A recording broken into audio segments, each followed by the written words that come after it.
Yet again, you join me underneath the XJ-S, and there's a lot more under here than there was last time I did the video. It's quite difficult to take a decent video of everything down here now, seeing as it's not a particularly wide angle camera. But as you can see, the suspension is back under the car, and I spent today torquing everything up correctly. I fitted the Simply Performance exhaust. I've got to put the tips on once I've fixed them. Got the clamps and the other joints, where are we, are sorted out. Got the anti-roll bar in with its new clamps, and I've got the new brake line, there is it up there, correctly installed, and didn't lose too much brake fluid doing that. Obviously was very careful not to push any back up the wrong way into the system. Got the engine mounts secured. I need to put a little bit more rust protection just up there. I can see there's a bit missing. That's fine though. I need to finish bending my lock tabs on the radius arm attachments. This radius arm has been correctly attached and lock wired, and I need to just bend that tab back, which I will do. This side, a bit of a disaster. This bolt, it was suspicious when I got it replated because the threads weren't particularly good, and of course I should have just replaced it and been done with the whole thing, but I didn't. So I have to get a new bolt because that one just won't go to the correct torque, and then I can wire that one off, but everything else is back as it should be. I'll get out from under the car now. Cue lots of middle-aged grunting. Oh, there we go.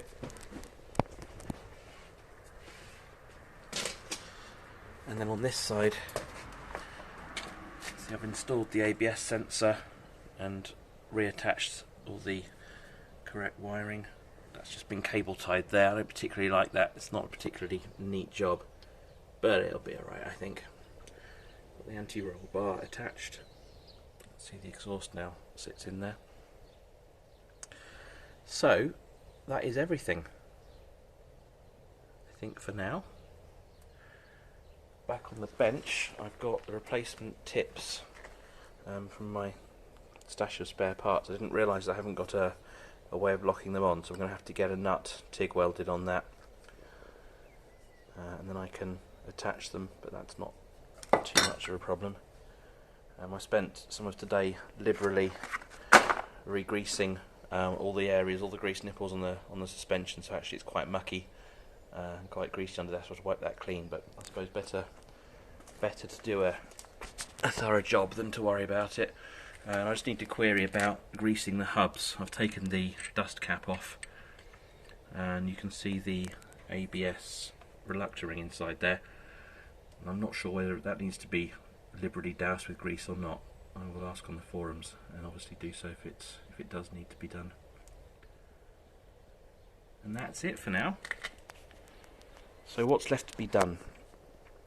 Oh, I tightened the hubs up as well today, and lock wired or pinned those.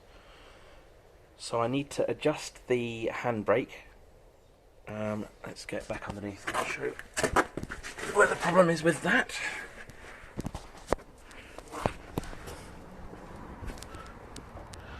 So there's the handbrake cable coming through into the top of the suspension cage, and there's one of the handbrake levers there.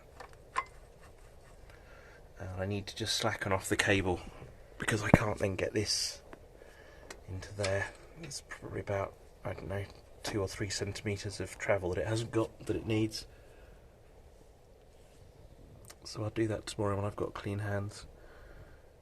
But other than that, I think that's the last job really. Oh, and bleeding the brakes as well, which is always fun. So there's one bleed nipple up there, there's one in the corresponding place on the other caliper.